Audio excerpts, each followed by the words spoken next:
Today we have a really exciting video that I think takes this bike to a next level. If you followed my recent video, we just changed the tires on it, put it on a more knobby, aggressive tire that definitely transforms that bike much more suitable for off-roading. So go check that one out. That one is a must mod, I think. But this one today, it truly brings that bike to the next level. And thankfully, with the help of Hepco and Becker sending out some awesome parts that truly, again, transform this bike to, again, that next level, I think some of these mods are going to be ones you're definitely going to want to check out. But of course, they make this stuff not just for the SCL or CL. You can get them for any bike out there. So even if you don't have an SCL, you still might be interested in some of these parts. So we're going to be installing their crash bars or engine protection guards, as these aren't like traditional adventure bike crash bars, which can go all the way up. These are going to pretty much be down on your engine, kind of covering that housing right down there. But let me tell you what, these are big, they're beefy, they definitely have some nice loft into them, they definitely feel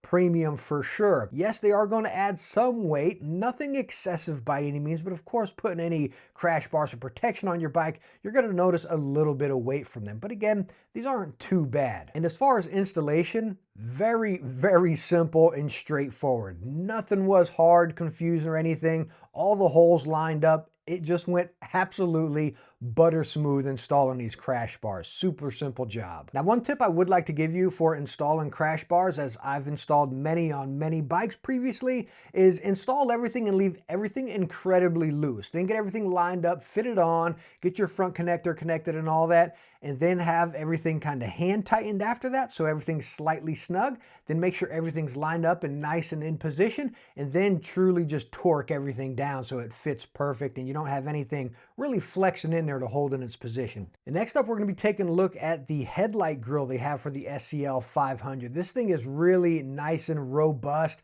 very nice and heavy duty. It's just a nice piece for sure. Now, one thing that was kind of interesting as far as installing this is Hepco and Becker on the manual and all, it shows this little rubber dampener from the top of it that's going to prevent any of that vibration that's hitting the light whenever you're going. Well, unfortunately, my headlight grille did not have that bracket attached to the top where this fits in. But once I got it installed, I didn't have any issues with the gappage of it or anything. I don't think whenever I'm riding, that vibration is going to hit the light. So not really an issue, but kind of weird why it showed it having it when it doesn't. And now the kickstand enlargement they have for the SCL500, you all know my stance on these kickstand enlargement feet. It's something you absolutely need, especially you do any off-roading. Very simple, easy mod that's just kind of there and it does its thing, you know. Definitely gives you a bigger footprint. So again, if you're off-roading, you want to put your bike down, it's not going to fall down and sink into the dirt. This is give it nice and planted. This is, again, one of those simple mods that I think, heck, every bike needs. Now, next up is the Hepco and Becker Epic 6 tank bag. You all know my stance on tank bags. It's something I need. Just have my basic necessities right in front of me. And let me tell you what, this Epic 6 bag is so awesome. It's just the quality top to bottom is top tier. It's really cool. Inside, you got this little bag, which that's going to be your waterproof. And the outside is not waterproof, it's just water resistant. But this bag inside is going to be, it's really cool. You can just cinch your stuff in it. And then if you want to take the bag out, you can actually take it out and carry that bag with your stuff, which is so cool. Now, you do also have pockets inside it and everything too, if you want to do some extra little storage in there. And the dimensions of this bag, again, it's just the perfect size for this bike, I believe. It's not too big, it's not too small. And as far as the installation of the tank bag and the ring was super easy. It attaches right to that little ring of the original gas cap right there, no interference or anything. But the greatest thing is how it, again, locks into there. You can have that string inside of the tank bag, comes around, attaches to that mount, and that's actually how you're going to get off. Again, once you adjust it to your gas tank, how you want it sitting on there, you just bam, go to the back, pull on that string, and that's how it's going to actually unlock. So without pulling on it, it's just going to stay on there. So someone's going to try to steal it, they're not going to be able to get it off unless they know that trick right there. And again, it's just very solid and stable on your bike. Now, going right in line with storage, we're going to be using the X-Travel Seabow side bag. This bag is probably looking pretty familiar, as I used this same bag on my Triumph Scrambler previously. This bag is solid. You got the MOLLE attachments. It's just such a solid bag that's also lightweight and simple to attach by the Seabow attachment, where it just locks right on the back. So again, no one's going to be able to snag snag it off of your bike or anything. It's just such a solid bag, and you got so much space within inside it. It's lightweight, it's very protective. It's truly a bag that's versatile and does everything you need, while again, not weighing too much like a big metal case or something, which is definitely useful when you're off-roading. You want to minimize as much weight as you can. And it attaches super easy, right under 2 bolts on the back of the bike. Now for me, using a different aftermarket rack on the back, I did have a few issues as the bolts weren't long enough. The spacers inside were a little bit big as well. So I had to finagle up some of my own system. I would definitely recommend you probably go with the Hepco Becker rack if you were to, so everything would go a whole lot easier. Again, I had to do a bit of modding here, which was not fun. I wish I didn't have to do this, but again, this is again a fault of me because I already had an aftermarket bracket or rack on the back of the bike. I got it to work and it works perfectly fine. But again, if you want that perfect seamless fitment, probably go with the Hepco Becker rear rack, as they do make that as well. But again, once installed, you can see that seamless, minimalistic bracket, which is on there so solid. I just love this system. It's simplistic and solid. And once you get the bag actually on, it does not budge one bit. I mean, this bag is on there rock solid. Now, I'm also going to be adding some rear storage as well. We're going to be using the X-Travel Medium Soft Bag, and I really love this bag. It's just simple, minimalistic. It matches our side bag as well. You got that nice hard cover on the top where you can just undo the little hook. You got a little MOLLE storage there, and then a nice inside hard compartment if you want to throw some shoes or something so it's not inside of your bag. I just love this bag. Again, it's small, compact, but it can also expand to bigger sizes. You got plenty of room inside. So I think as far as luggage and capacity, we're going to be perfectly set for some off-roading. And again, it's not adding a whole bunch of weight to the bike. And of course, installation of the rear soft bag is super easy. It's going to loop around your rack or whatever you're using right there, cinch it down, and it is snug as a bug on an SCL500. It is not going to budge whatsoever. Now, I am also going to be installing Hepco Becker's Nova LED light system here. They're fog lights or auxiliary lights. Now, these are not specifically for the SCL500. These are universal for any bike, and I'll show you later on. We'll fire them up because let me tell you what, these lights are amazing. So now that I got everything installed, I want to give you a good look over of the bike, but I think before I show you everything, I should probably clean her up and wash her a bit, as I just got back from a little off-road trip and she's a little dirty, so let me clean her up.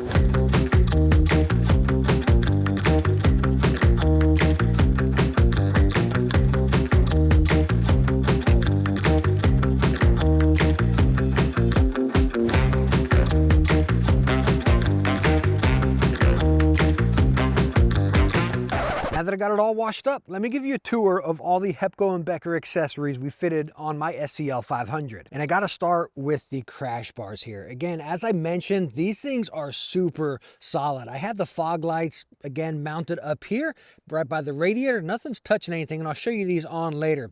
But as far as these crash bars, I mean, they are rock solid right down here. Again, they're pretty much just engine guards right over here. Now, if I show you up from here, you can see you got a little bit of space in there, which I got an option to fill that in. I'll be showing you in a future video, which is going to make that look a whole lot better. So they do come out. Again, that is to protect all the engine over here. You see some people install the Rebel ones that'll come up here and they'll come out there. And what it does is pretty much create a bar right there, which is a nice budget option for sure. But if you're off-roading, that is just asking for a broken leg. And if we come over to the other side, you can see the crash bars over here. You don't got as much of a gap over on this side. As the engine comes out there a little bit more, you can see it comes right down over to here, really protecting it up pretty good. I mean, these crash bars, I think, got to be the best ones that are out there for the SCL500. And since we're up here, we might as well talk about the headlight guard up here, which honestly is more or less a cosmetic piece than anything. You can see the openings are pretty good. Maybe if it went crisscross, I don't know, block some more stones. This is really going to block like a big tree or branch kind of whacking the headlight right there. Again, as far as it not having that little rubber dampener up there, it's definitely not going to be an issue. You can see I can can bounce it around, it's not gonna hit anything. So maybe they just remove that as a whole, and it looks pretty clean like this. And again, it just attaches right down there, so it's on there super solid. Now getting to one of my favorite mods here, or accessories, is definitely the storage on the bike. All these bags, definitely taking a look at the Epic 6 tank bag. It just has everything you need. It expands right there. On the inside, you got that bag that you can take out. You got storage up top, storage on both sides. It's nothing big, bulky, or excessive. I think it looks really good on the bike. Now, if I didn't have my Chiggy screen up here, which we'll be covering soon in a future video, I could scooch it up a little bit more and get rid of that gap. But again, I think it's mild. It's really not going to affect it. And I think it just looks really good on the bike. Again, it's not too big, it's not too small, plenty of room to store what I want. And what I really like is this little touch of brown on these loops up here, or on this like little glove attachment or whatever you're going to strap down. I like a little bit of brown because I'm going to be getting some brown grips. And then also with the brown seat, it's just going to have a really nice flow, kind of, again, that modern retro type look. So really love this tank bag. And again, it's pretty firm, so it's really going to hold its shape. And again, like I said, it locks in there, pull that strap, bam, to pop it out, take it where you want. Really love that. But coming back here, look at the X-Travel accessories. These, I think, are perfect, again, for off-roading, minimalistic. So you see I got it compressed down, just strapped in here. But again, we can blow it up right there, fit all sorts of stuff in there, expand it. You got that outer storage up here if you want to put some shoes or wet camping gear. But when you're not using it, you just compress it down like this. It's just such a versatile bag, staying lightweight, but still having plenty of capacity. And that goes right with the side case here for the X-Travel. Again, I use this on my Triumph Scrambler. Same bit, you got the hard bit on the outside right there. It loops around on the inside, hooks in right here, and then the SIBO attachment right back there is so easy to use. Again, yes, I did have issues with my rack. And by the way, why I went with this rack I have here is just so I got a little bit more handle whenever I drop the bike. Like, it's gonna happen when you're off-road, so I wanted something a little bit easier to grab onto to be able to lift it up. But again, if you don't plan on doing anything crazy like that, I think you'd be a lot better off with the Hepco rack here, because you're not going to have to trim or shave anything.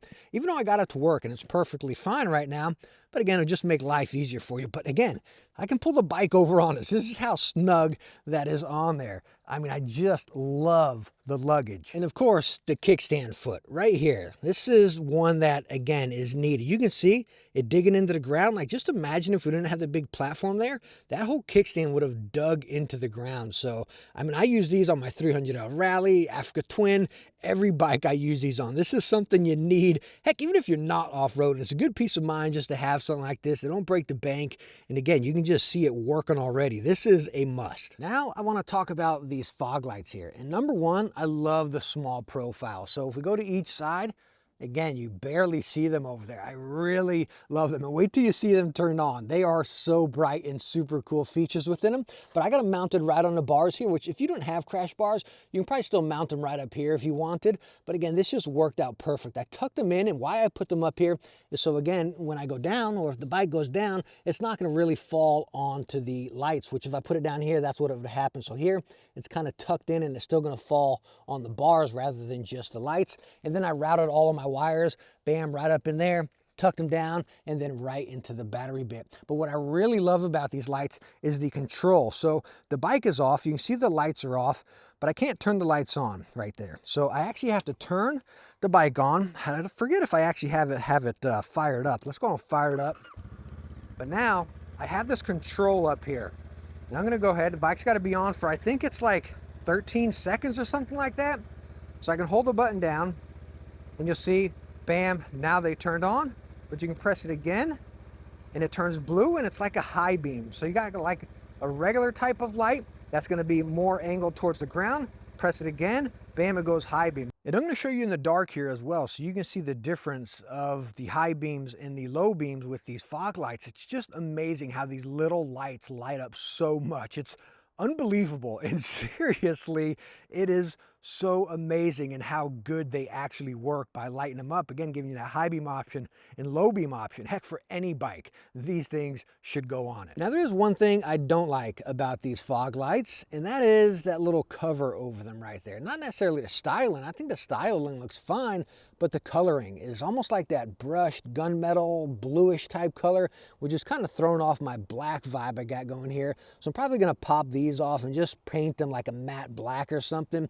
I don't know, that's just my personal opinion. It's just throwing off my black vibe here. But other than that, again, I swear by these lights. Now, as I mentioned previously in the video, all these accessories will work on many different bikes. Of course, minus the crash bars and the headlight guard. The headlight guard, I believe, works on Honda Rebels as well. But as far as the bags, any of the connections, the C-bow back there, the fog lights, it'll work on any bike. And I think it'll really complete other bikes. Again, as I've had them on my Triumph before as well, I just love these accessories. And it's really completed this bike to go tour or now having protection as well, which, talking about this being the Hepco and Becker build video, the follow-up video is going to be, we're probably going to talk about bags and like just straight up storage, because I got more stuff coming. So kind of having storage for touring stuff. We'll follow that up with protection, because I got more pieces coming for protection.